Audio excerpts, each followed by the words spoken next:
How's it going, guys? Welcome back to Basketball Down Under, and today the FIBA World Cup groups finally got dropped, and you know exactly why you're here. This is the basketball we live for, international basketball. It is basketball at its finest, and the FIBA World Cup is coming up where the official groups finally got dropped. We saw where Team GILAS were, we saw where the Boomers were, we saw where everybody went, and you guys already know the biggest news in the game right here. I'm going to tell you everything you want to know right here, right now. On the most important point in the world right now, I have all the notes that I have made, I have researched, I have sourced to tell you every team's best chances of winning, and there are some incredibly big surprises, and I'm very excited. Let's get right into it. Group A consists of Angola, Dominican Republic, Philippines, and Italy. Each group's going to get a rating out of 10 on how difficult the group is as a whole. This one's getting a 6 out of 10. Dominican Republic, obviously, Karl Anthony Towns, Al Horford, Chris Duarte. Strong team there, but they've never actually all played together on the national team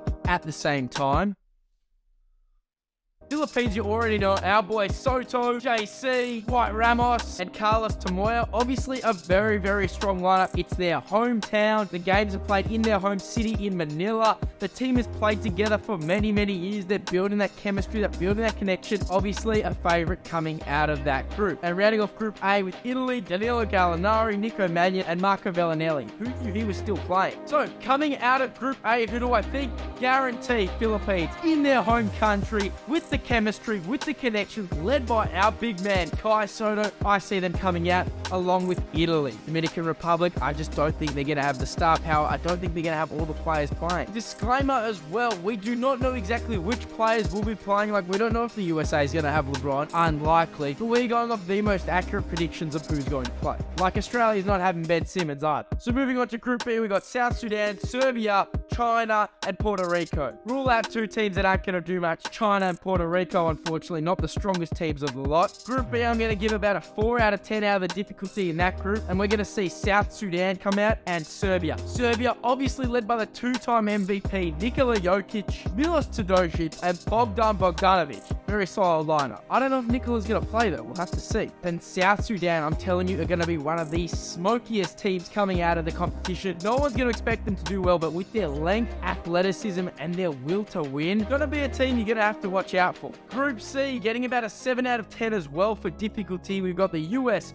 Jordan, Greece, and New Zealand. USA, not much to say right now. We don't know who's going to come, but you know whoever's going to come is going to be absolutely on fire, and they're going to be a chance at a gold medal, of course. But I'm not going to say too much. They don't deserve the respect because they don't have any loyalty in their players. They always play like 1 or 2 series and then never play again for their country. No loyalty. Greece, of course, led by Giannis and, of course, the other Antetokounmpo brothers. They're going to be a strong force coming out of Group C. And then New Zealand's, of course, got Steven Adams and a bunch of NBL-esque kind of players. Steven Adams is yet to play for a World Cup, so I don't know if he will, so I don't think there'll be much of a threat. Coming out of Group C, I guarantee the US is coming out, and Greece. Giannis, he wants his World Cup. He loves playing for Greece, and I love that. Group D is an interesting one. I'm going to give it about an 8 out of 10 because all the teams are very similarly matched. You've got Egypt, Mexico, Montenegro, and Lithuania. Mexico might be a surprising team. They've got a bunch of high-level talent around the world, potentially led by Juan Toscano Anderson, a Verge NBA kind of guy. Unlikely to do anything, though, at the end of the day, to be honest. Montenegro. This is a country I had to do a little bit of research in.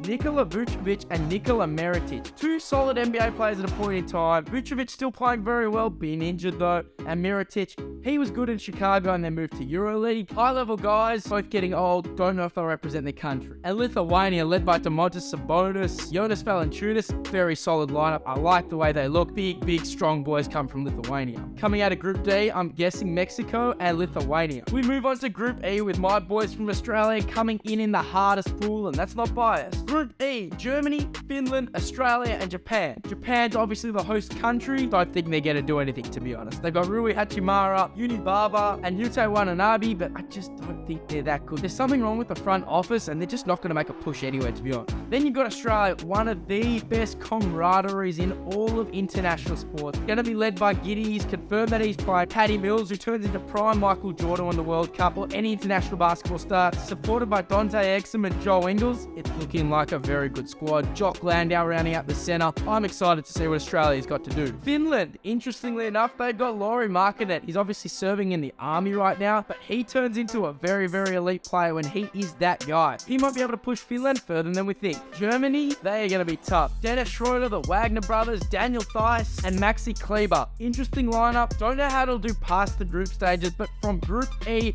I have Australia and Germany moving on. Going to be a tough pool. Going to be very interesting. Group F, I'm giving about a 3 out of 10 out of difficulty. They got Slovenia, Cape Verde, Georgia, and Venezuela. I've done research on all these teams, and not many of these players really pop out as anything special. Obviously, Slovenia run by Luka Doncic. He's going to lead them into the second round. And Georgia have got some of the most no-named NBA players I've ever heard of in my life. Therefore, I've got them moving on too, just because there's some higher level talent, but I think that's a very low pool. Only team making any noise is going to be Slovenia with Luka. They've also got the Dragic brothers, who are also going to be a nice pairing for Luka. We look at Group G, they've got Iran, Spain, Cote d'Ivory, and Brazil. About a 5 out of 10 for difficulty, not a very hard pool either. Looking at Spain, going to be a powerhouse, always are. Ricky Rubio, Marc Gasol, Pau Gasol, still playing. How? The Hernan Gomez brothers, Sergio Rodriguez, and lots of NBA players, high-level EuroLeague guys to support that cast. And the way the Spanish players play, they really suit World Cup basketball. They'll be moving on to the next round, I guarantee that. They'll be pushing for gold too. And Brazil, a very interesting team. They used to have Leandro Barbosa, Anderson Virgil, all these decent NBA role players, and now, no one really. Still see them moving on to the next round just because it's such a weak pool. And in our final group, I rate this the second hardest group.